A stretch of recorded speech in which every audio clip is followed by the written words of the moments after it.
Welcome back to the Locked on Diamondbacks podcast. And on today's pod, we are grilling Javier Reyes of Locked on Padres about the Padres offseason. It seems like they didn't do a damn thing. I'm ready to say the D-backs had a better offseason, so we'll discuss with Javier Reyes next.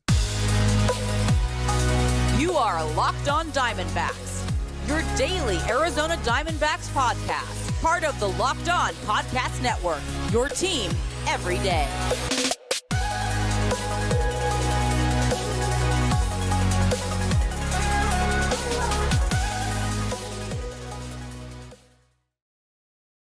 Welcome into the Locked On Diamondbacks podcast. I'm your host, Miller Thomas. I'm a multimedia journalist and I'm a graphic designer, so please go check out my website, millerthomas24.myportfolio.com. On there you can see all my latest work, from my packages to my articles to my photos and my graphic design. If you want to see more content by me, just follow me on Twitter at CreatorThomas24 for my personal account, or just look up Locked On Diamondbacks on both Twitter and Instagram for the podcast handle.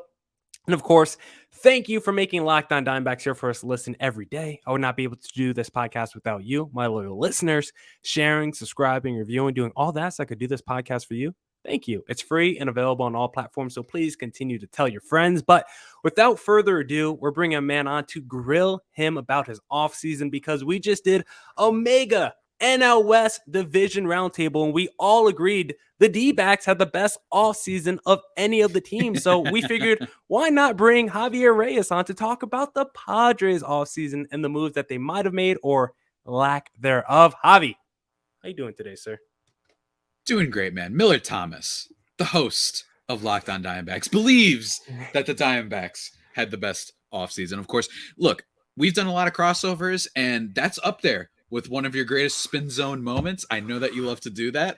Everybody, you should check out the video if you have it. It should be up on all of our channels, basically.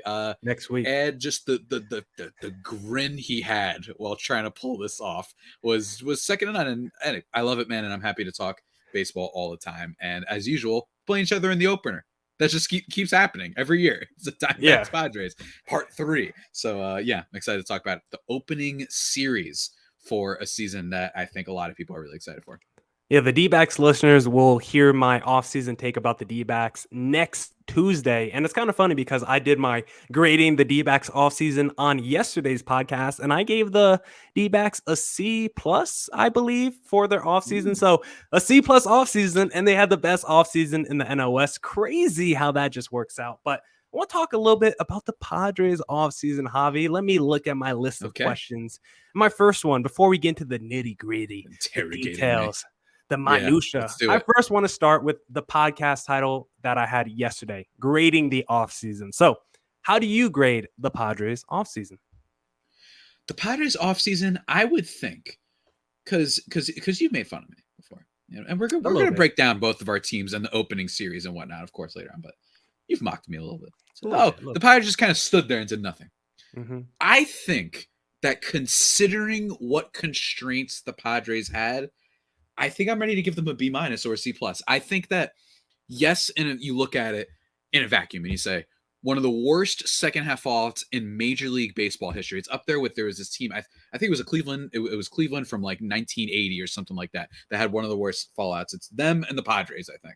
Don't check me on that. I'm probably wrong, but it's been a long time since a team has had such a fall off like the Padres. And you would think, wow, all they did was bring in like a middling starting pitcher who wasn't very effective the last time he was in Major League Baseball, and Voy, and then a couple relievers. Wow, that's really like depressing. But I think that if you take into account the Padres situation and the fact that they are top of the league in payroll, not the very top, but amongst the top in the payroll, the fact that they have a lot of unmovable guys, right? They don't have an easy place to plug in and get players, right? And in fairness, like I said, they're already spending a lot. Unlike a lot of other teams in baseball that have bad off seasons, it's not like the Padres aren't spending, right? So I can actually forgive and not get immediately upset with ownership if they don't want to go out there and sign Nick Castellanos to a 5-year, $100 million deal. I at least get it. Would I like it? Maybe. I'm a little bit out on Castellanos personally, but love the guy. I just think that for the Padres, he could be a little bit, that might have been a mistake. But I think getting Luke Voit, I think basically giving up your 15th best prospect in Justin Lang, who, don't get me wrong, Padres prospects, They do a lot better pitching wise, it seems, if another team takes them. I get that. He's had some high velocity before, even if he struggled with some control. But to get a DH like that, who has serious home run power, talked about this on my podcast, 2020 led the major leagues in home runs. And 2019, if you just look at a per game basis, one of the better sluggers in the league. WRC plus was high. His isolated power was high, right? It was not just the Yankee Stadium thing. You know, this isn't Gleyber Torres, who was able to play at Yankee Stadium and just mashed it against the Orioles, right? This is a legit bat. Can he stay healthy is another question, but just for taking a flyer, I loved the move, right? The problem is that they're in a division with the Dodgers and the Giants. And I think that when you compare it to those guys, it looks a lot rough. But I think it was an offseason that, from what I expected, I think they did quite well. I think there's a couple other moves I would have liked to see them make that you're probably going to ask me about. But for what they had to do, they did pretty good. And for all the Padres fans who are wondering, why can't they do anything? Well, that's what happens when you go all in. You kind of have to, you reap what you sow. And having Snell, having Darvish, having Clevenger, having the guy at first base, it means that you can't just go out and get guys because you already have you're committed to these guys right now. So that's the thing, is you have to pick and choose your moments. Did the Padres choose the wrong moment to go all in? I don't know. But, that's just where we are right now. That was a really long answer to your question. No, it was perfect. And I like the Luke Voit move. Like you said, power guy. I don't know why the Yankees kind of fell out of favor with Luke Voit, but you basically gave up a middling prospect for him who maybe he'll turn out to be an all-star level pitcher, but most of those guys you never hear about again. So I would rather take the guy who hit 20-plus home runs in a 60-game season than the guy who I might not see over the course of 4 years. And looking up and down this Padres roster, I don't know what the move would have been because a lot of their positions already seem solidified. Like the rotation, they got 4 to 5 guys already there. Their top 6 in their lineup is already there. I feel like the move that needed to be made by the Padres was more addition by subtraction with Eric Hosmer or Will Myers, because I know he to not be named in Eric Hosmer, but entering the offseason, what was your wish list for this Padres team? Was it just getting off some of those bad contracts, or were there any players out there that you actually wanted the Padres to target? If miraculously they were able to get off the first baseman's contract, that would have been amazing, right? That would have been amazing. But in fairness, I've kind of come around to been like, man, you're just going to take an L of a trade. You're going to attach a CJ Abrams just to get rid of this guy. Is that worth it? Or do you want to just be looking at it and say, well, in fairness, he costs $7 million less next year. It's at least something, right? Will Myers will be off the book. So I understand not wanting to trade what left you have of the offseason, the farm system. The way I saw it was I was interested in both Alexes, both Alex Wood and Alex Cobb, who both ended up going, of course, because God forbid any other team help out the Padres and keep them away from our division rivals, to the Giants. And Alex Cobb apparently has seen a giant increase in velocity lately. He's actually throwing 97 and he was averaging 93 last year. So I think he's going to be great for them. Is that a Giants thing? Right? Because some people might be thinking, well, that's just because the Giants know what they're doing. Fair. That's a fair thing. I also really like Tyler Anderson, who the Dodgers got. And then in terms of offense, Michael Conforto and Mark Canha were the two guys that I was really interested in. And then Nelson Cruz as well ends up going to the Nationals, of course. Yeah. But the Nationals were just willing to pay a little bit more. But Mark Canha, one of the underrated top 20 outfielders just in terms of his defense, his WRC. He can walk a lot and he's solid. And he's got a really fun Instagram, just posting pictures of food all the time. I like Mark Canha. Seems like a good dude. That and then Michael Conforto, because I just don't see a long-term investment. Everyone was asking for Castellanos. My thing was liability in the outfield. And it's not like with the current construction of the Padres, they could have just thrown him at DH. It's like, well, then you don't have a left fielder now. You know what I'm saying? So it was this whole can of worms to untangle. So those were kind of my top targets. But, some people might be surprised. Well, wouldn't you want Castellanos? Wouldn't you want, Marcus Semien or all these top guys? Well, the Padres aren't in a position to be, going for those guys right now, unfortunately, for better or worse, and whether or not people agree with AJJ Preller's moves. Yeah, and the guys you mentioned were pretty attainable. It's not like those guys would have broke the bank or anything like that. Like Michael Conforto, you can still get Conforto. He's still a free agent. It's still possible. Yeah, he's still hanging out there. Yeah, he's just chilling. He's like, hey, my shoulder was hurting, but I'm healthy again. Just come pick me up. By the time we're recording this, he might have signed with a team, maybe even the Padres. It's not impossible, but he's re-engaged with teams on talks. Smells like a guy who's going to take a prove-it deal on a 1, maybe 2 year, maybe an option type of thing. Yeah. That's something the Padres can do, because then it just becomes money where it becomes kind of an expiring a little bit, where it's like, all right, maybe you can convince ownership we're only doing it this year. And then next year it'll be a let up, but who knows? Yeah, everyone thought the player empowerment was when baseball players start signing these 10-year, $300 million contracts. No, the player empowerment is going to be when you see more Carlos Correa type deals where it's 3 years and it's an opt out after every single season. These are LeBron type contracts where it's like a 1-and-1. You give me a fully guaranteed 1 year and then I can opt out every season after that. So I think we might see more of those contracts coming up in the future. And I do want to ask you about AJ Preller and whether last year's trigger happiness might have been a reason he hesitated this offseason. But before we get there, Javi, I want to talk to you about Built Bar, because have you ever tried a Built Bar? Have you? Have I tried a Built Bar? They're the best. They're the best. They're the best. What's your favorite flavor?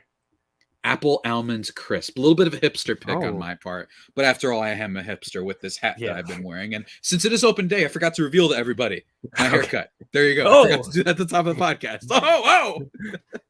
Wow, we got a new man for the new season, but let me remember, this is a Built Bar ad. So the reason, let's not go off on a tangent here.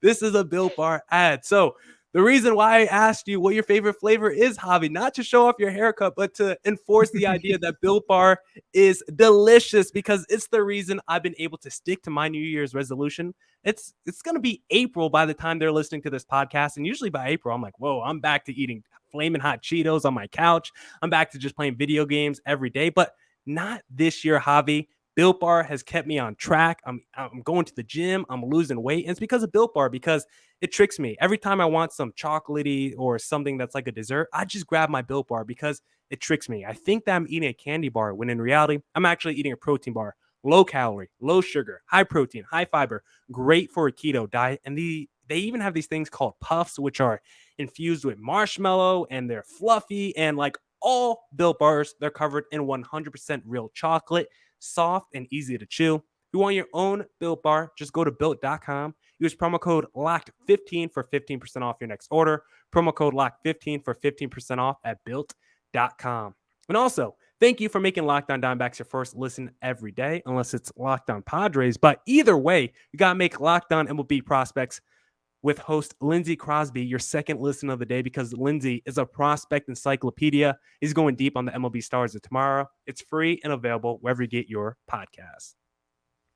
All right, Javi, I teased us there before we did the little live read, but let me ask you, do you think Preller's aggressiveness last offseason and some of those deals coming back to bite him in the butt might have been a reason why he wasn't as aggressive, or really not aggressive at all, this offseason? Yeah, and just the way that I jumped the gun on taking off my hat and probably shouldn't have done it during the ad read, AJ Preller. It's perfectly reasonable. I think he gets a little bit of flack on certain trades. I think Mike Clevenger, yes, did they give up a lot. Cal Quantrill all of a sudden looks like a very quality star. I shouldn't even say all of a sudden. He was actually decently effective for the Padres. But yes, but that's a trade where, well, Clevenger got hurt, right? And who knows how he performs if he was healthy those 2 years. You would have him for 2 years, not just this 1 year upcoming. But I think a lot of people view that trade a whole lot differently. So that's a little bit unfair to beat up on him for. But the Austin Nola trade, Ty France looks really, really good right now. And oh man, if there's a Bizarro universe where he's playing first base and they don't even have to worry about giving him a big extension or money just yet, instead of the current ground ball gremlin that they do have, right? But at the same time, it's tricky, because you look at this offseason and, I'm wondering if some people might be thinking, should they have extended Tatis so soon, right? Because you did have the club control. Did you have to do that? Yes, it means that he would have cost more in the future. But even still, you lock him up, that affects your ability to make a team now, even if potentially, 4 years from now, he would have commanded $500 million or whatever the heck, right? But it is a fair thing to bring up, especially for a guy who is now hurt, unfortunately, who's not going to be in the opening day lineup for sure. So you have all those things. Darvish, he's on the books for this year and next year. And then, it's just this Blake Snell, same thing. Like, there's a lot of question marks here with this team. But I will say this, Millard. What are you going to say? It's not impossible. Yu Darvish is going to be the opening day starter for the Padres against your D-backs, which should be very, very fun. And I know that the D-backs torched him. Every team started torching him after the sticky stuff thing. But the key thing with this Padres team is their rotation has a lot of guys where you can see the upside, right? You could see Mike Clevenger going 150 innings this year, being pretty reliable and just being a solid starter. You could see that, right? He was really great when they traded for him. They traded for him for a reason. Blake Snell, with that fastball slider combo and abandoning the curveball, new pitching coach and stuff like that, he was really great at the end of last season. You can see him bouncing back. And then you could also see Joe Musgrove repeating what he did last year. I have almost no doubt that he's going to repeat what he did last year. Basically, no doubt. I think everything he did was legit. And then, you just kind of look at the rest of the team and you're saying, all right, like I could talk myself into Paddock at least being useful or at minimum being a trade chip. I could talk myself into Ryan Weathers making a leap and kind of being better than he was last year because he was good at one point last year, right? Then you could talk yourself into Mackenzie Gore. He was a top prospect for a reason. He was the number one pitching prospect in the grand scheme of things not too long ago. Right? We've seen plenty of pitching prospects that take a little bit of time to get there. Jose Barrios of the Blue Jays, he just got paid. Right? Lucas Giolito, Carlos Rodon, top overall draft picks that took a while before they broke through. So don't give up on Mackenzie Gore. I just think that there's a lot of at least to like on this Padres team, even if it's hard to see the immediate improvements because we're used to the Padres making all the fun moves and making all the splashes. Yeah, that's why I'm not going to be surprised if they have a bounce back because they had so many players, especially in that rotation, that just had down years. We also forget, I mean, you don't forget, but I'm sure maybe D-backs fans forget, like Dinelson Lamet was supposed to come into the year and be a potential Cy Young Award candidate last season, and he was pretty much hurt the whole season. You have Clevenger hurt. You just had a whole bunch of guys either hurt or just having really down seasons. Like those Blake Snell splits home road are absolutely insane. Yu Darvish post sticky stuff, absolutely insane. Some of his numbers. So I think that you really just got a lot of down seasons and seasons you wouldn't expect from a lot of those guys. But assume the Padres don't meet their expectation level again this season. Do you think AJ Preller could be on the hot seat? Because when I do look at last year's moves, most of them probably haven't worked out so far. Like Yu Darvish so far, you wouldn't say is a win. Blake Snell, you wouldn't say is a win. Mike Clevenger, you wouldn't say is a win. Hassan Kim, you wouldn't say is a win. Really, the only win among the Preller moves last season was Joe Musgrove, who does look like a legit, at least frontline starter, number one or number two. But now you have to make a decision. Are we going to pay this guy? Because I know we talked off air. He's going to be a pending free agent. So before we talk about Musgrove and his pending free agency, if the Padres don't live up to the expectation level this season, could you see Preller on the hot seat? Because I think you probably already mentioned you got Bob Melvin now. You already swapped out the coach. You can't blame Tingler anymore for the collapse. So if it happens again, I feel like the GM has to be the next one to go. I don't think it would be this season. I don't think it would be this season. I really do believe that the signing of Machado, that the trade for Tatis, I think there's a lot of forgiveness allotted. You know what I'm saying? And it's not like the Padres fire everybody. They've had a lot of managers replaced, but I don't see that for GM. But in fairness, since 2015, I could see it. It's not impossible. I think that they would have to be below 500 again. That's what I think would have to happen. If they win like 88 games, I don't think it happens. I think you talk yourself into saying, hey, we're going to have Abrams up next year for sure. He's going to get better. Gore is going to get better. And we'll be able to move things around and whatnot, right? We'll find a way, right? If they are below 500 and they look like a disaster, then I could see it, because then ownership is going to be looking at this and being like, how are we spending this much money? And how did you destroy one of the best farm systems in the history of baseball over the span of just a few years, and you missed on essentially almost every trade, right? Yeah. I could see it. It's absolutely an option, but as of right now, I don't see it. They did, I'm pretty sure, relatively recently give him an extension. So for now, I don't see it, but it's in the cards, man. It's in the cards. Yeah, so we'll talk about whether it's a smart bet to bet on Joe Musgrove. But if you want to place a bet, do you know where you have to go, Javi? Where do I have to go, Millard? Where do I have to go? You have to go to BetOnline, because after months of playing, college basketball has determined the top teams for the Final Four and will determine this year's national champion this coming week. BetOnline.net is your number one source for all your betting needs and sports info. From all the latest odds, contests, and player props, you name it, BetOnline remains the best spot for your latest sports developments, including podcasts and reviews for all the leagues this season. It's not just basketball. BetOnline is your continued source for all your sports wagering information needs, including live betting in your favorite Vegas casino games. Head to the website today or use your mobile device to learn more about the trends and actions. BetOnline, where the game starts. And Javi, I do want to talk a little bit about Joe Musgrove, but I actually first want to ask you, where is Dinelson Lamet? I actually haven't done any research about him. Like, is he still on the team? Is he still expected to maybe make the rotation? Like, Yeah, what's going on with him? he's on the team, but it's kind of like maybe a long inning reliever type of role. It feels like they're kind of abandoning the hope of the starter, but in fairness, we haven't heard too much. There's like a whole fifth starter battle at the time of we're recording this, so we don't know exactly what's going to happen. They might go to a 6-man. I could see that. They might do a 6-man where it's two guys that go 3 innings each. Like, we don't know. There's a lot of experimentation, assuming they don't make any giant trade beforehand. I know Brian Reynolds was mentioned, but yeah, I don't really know. Reynolds, I mean, not Reynolds. Dinelson Lamet's unfortunately a little bit of a mess right now. And we haven't. Can I ask you a question though? Yeah, please ask me a question. I got we do have to ask you, so because it is a crossover after all. Not to cut you off totally, but what is kind of an X factor? Just a simple question. I know that Diamondbacks aren't expected to be competitive, so this isn't one of those things where you're like, oh, we got to learn everything about the D-backs. But what's a guy that Padres fans need to look out for? Maybe just a guy that people might not be talking about. Maybe a guy who's going to bounce back, because I know I have one that could be an X factor for the Padres. But go ahead. Okay, I think a lot of people would probably assume I'm going to say like Dalton Varsho, someone who was a highly touted prospect coming up, struggled in the first half last season, had a breakout second half in. Yeah, I'm throwing it back on you.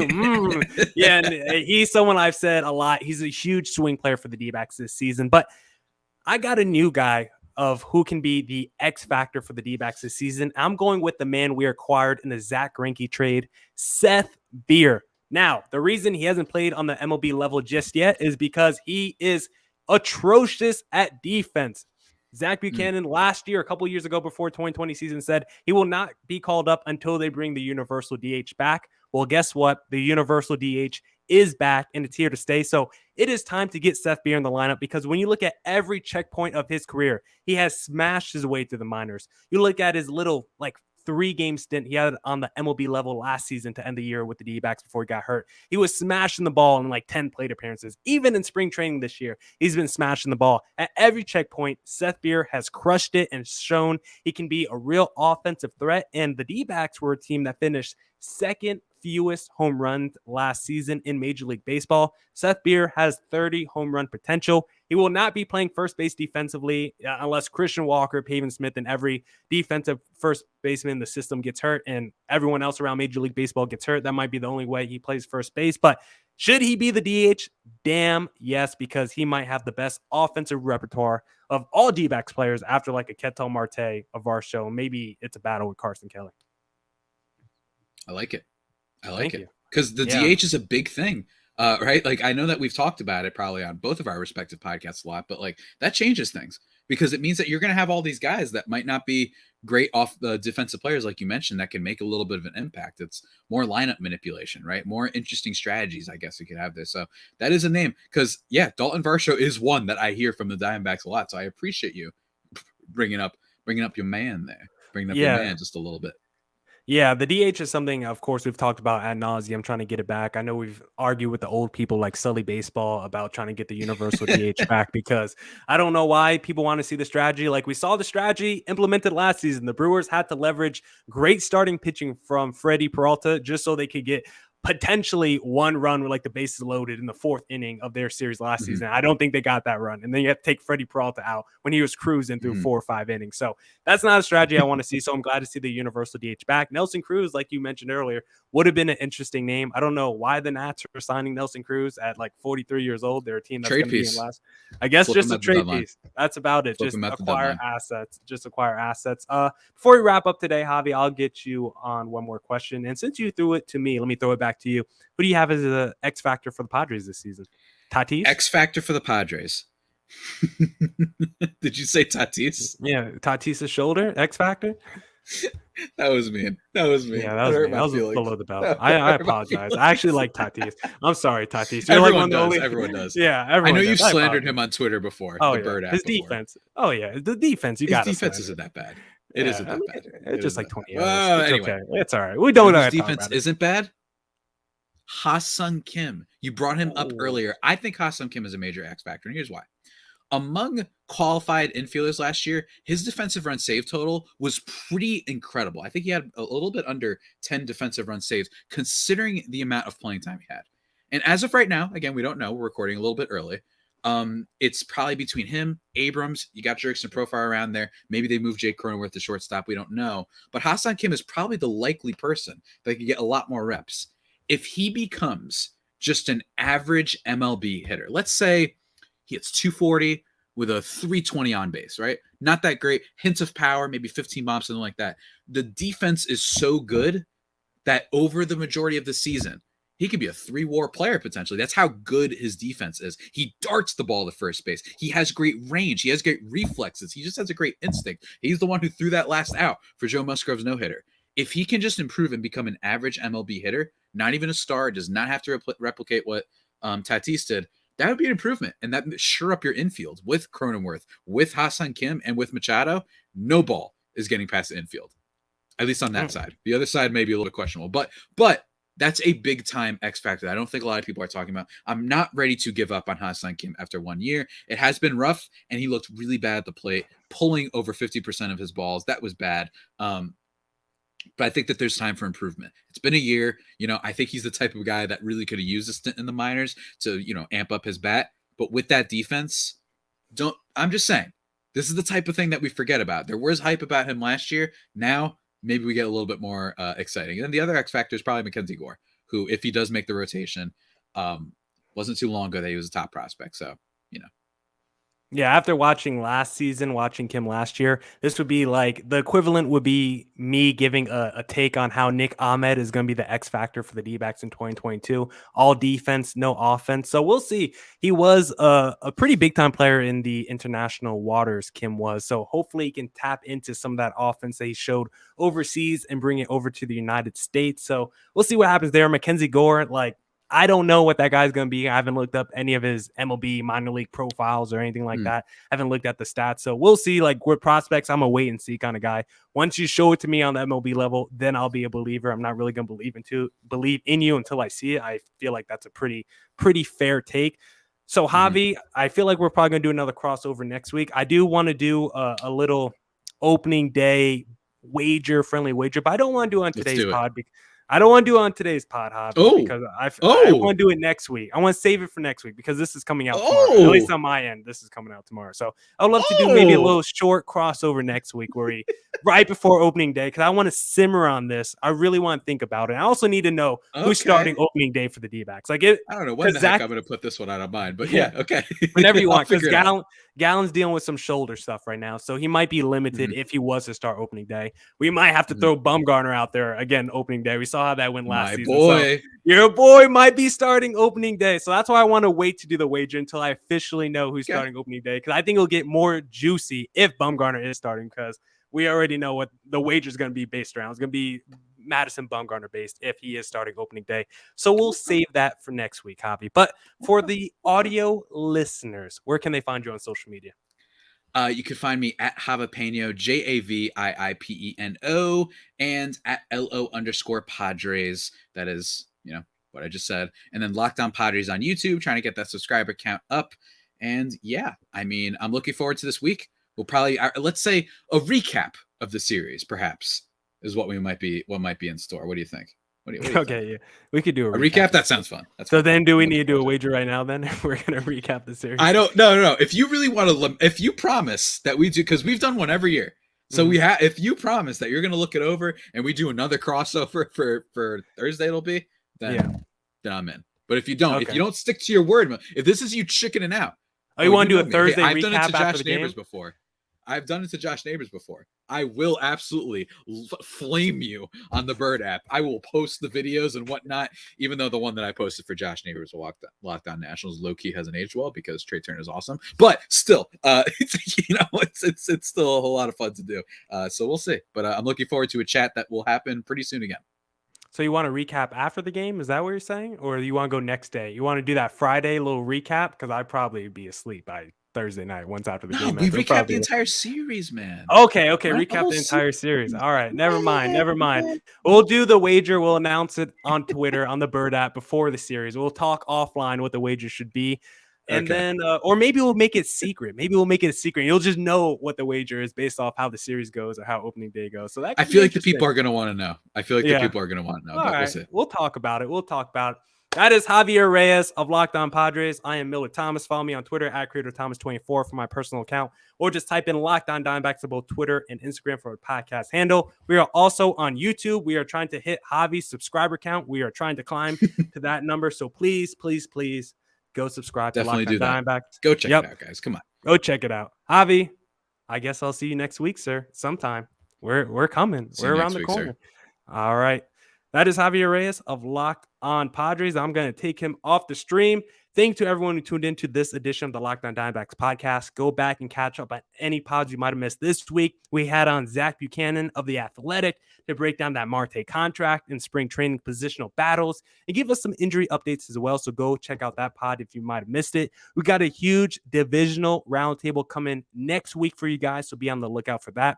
Once again, thank you for making Locked On Diamondbacks your first listen every day. Go make your second listen of the day, Locked On MLB with my pal, and hopefully your pal too, Paul Francis Sullivan. Please call him Sully because he's a walking baseball encyclopedia, both past and present. And as always, stay safe and stay healthy out there. Deuces!